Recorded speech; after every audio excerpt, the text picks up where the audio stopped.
블로그 하면 된대. 했어요. 학생이 안 늘어. 현수막 하면 된대. 했어요. 학생이 안 늘어. 저거 괜찮은데 했어요. 글쎄.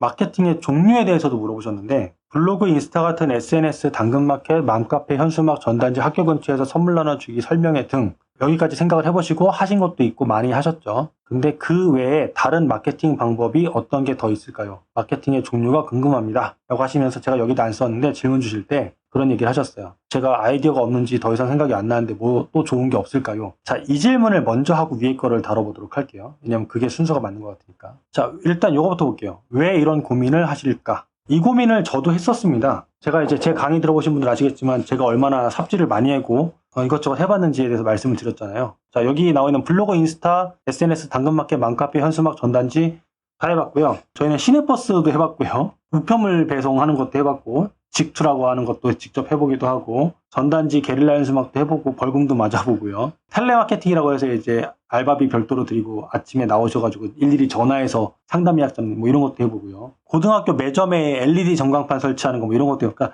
시중에 나와 있는 거는 해본 게 되게 많아요. 했는데 이 고민을 왜 하느냐? 제가 이 고민을 했었다고 말씀드렸잖아요. 한 이유가 뭐냐면 그 어떤 방법도 효과가 잘 모르겠는 거예요. 블로그 하면 된대. 했어요. 학생이 안 늘어. 현수막 하면 된대. 했어요. 학생이 안 늘어. 저거 괜찮은데 했어요. 글쎄. 항상 뭔가 효과가 있는지 없는지를 모르니까 새로운 방법을 찾습니다. 새로운 방법 무슨 방법? 효과가 있는 방법을 찾아요. 근데 제가 이때 느낀 게 뭐냐면 그 어떤 방법도 효과는 없습니다. 재밌는 건 뭐냐면 그럼 대기업은 뭐 특별한 광고 하나요? 대기업들이 하는 광고 중에 여러분이 못 하시는 거는 뭐 글쎄 신문이나 TV 광고 같이 단가가 굉장히 센 광고일까요? 뭐 그런 건 그럼 효과가 있으니까 그렇게 하는 걸까요? 대기업이 하는 광고도 여러분하고 별반 다르지 않습니다. 그들도 인스타그램하고 블로그하고 페북하고 하는 거죠. 사실 무슨 얘기냐면 대기업이 하는 광고 방법이라고 해서 우리와 다를 것이 없다. 그럼 무슨 얘기냐면 방법이 문제가 아니고 마케팅 기법이라고 하는 게 맞겠네요. 어떻게 하는지 마케팅 방법의 문제라고 봐야 되겠네요. 즉 현수막이 효과가 있다 없다가 아니고요. 현수막을 해도 효과 보시는 분이 있어요. 전단지가 효과 있다 없다가 아니고요. 전단지를 해도 효과 보는 분이 있어요. 즉 여러분이 특별한 방법을 예를 들면 학교 앞에 나가서 마스크를 돌리면 학부모가 들어오고 지우개를 주면 애들이 안 주는데 이런 문제가 아니에요. 이런 문제가 아니라 방법의 문제라든가 이제 마케팅 이런 게 문제가 아니라 어떻게 진행하는지에 대한 문제가 더 크다고 보시면 돼요. 자, 그러면 어떻게 해야 되는가? 마케팅의 종류를 고민하실 게 아니라 마케팅을 하는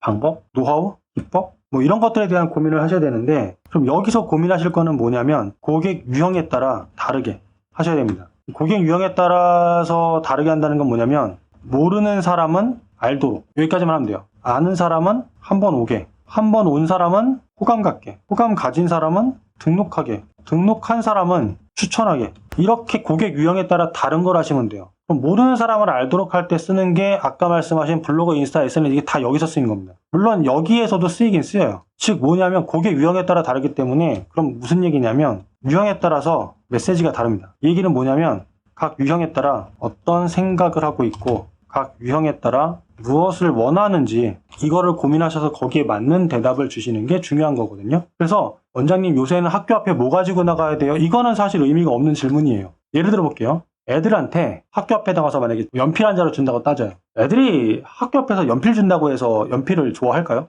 받아갈까요? 막 줄 서서 받아갈까요? 아니요. 누가 요새 연필 받아간다고 하겠어요. 근데 똑같은 연필도 만약에 시험날 같은 경우에 아침에 학교 가서 만점 연필이야 라고 애들한테 얘기를 해. 그럼 어떻게 될까요? 그럼 애들이 믿던 안 믿던 간에 왠지 혹하지 않습니까? 좋은 기운을 담은 만점을 주는 연필이야. 이걸로 시험 보면 한 문제 틀릴 거 한 문제 더 맞을 수 있어. 애들한테 이렇게 얘기하면 애들이 뭐라고 얘기할 거야? 저도 주세요라고 줄 설 확률이 좀 늘어나지 않을까요? 즉 무슨 얘기냐면 방법의 문제가 아니에요. 그러니까 전단지냐 현수막이냐 이런 문제가 아니라 똑같은 걸 가지고 어떤 타이밍에 메시지를 어떻게 전달하는지에 대한 문제가 사실은 더 크세요. 이런 것들을 갖다가 전략적으로 다 짜서 하게 되면 우리가 이런 걸 뭐라고 합니까? 브랜딩이라고 얘기를 하겠죠. 그래서 방법을 더 찾으시는 거는 의미가 없고요. 이미 이 정도 알고 계시는 거면 굉장히 많이 알고 계시는 거고 많이 해보신 겁니다. 새로운 방법을 찾을 게 아니라 기존에 하는 방법에 대해서 더 잘할 수 있거나 더 적절한 메시지를 전달하는 방법, 즉 고객을 이해하고 필요한 메시지를 적절한 타이밍에 전달하는 것에 대해서 고민하시고 공부하시는 게 사실은 가장 필요합니다. 이게 가장 중요하다고 보시면 돼요.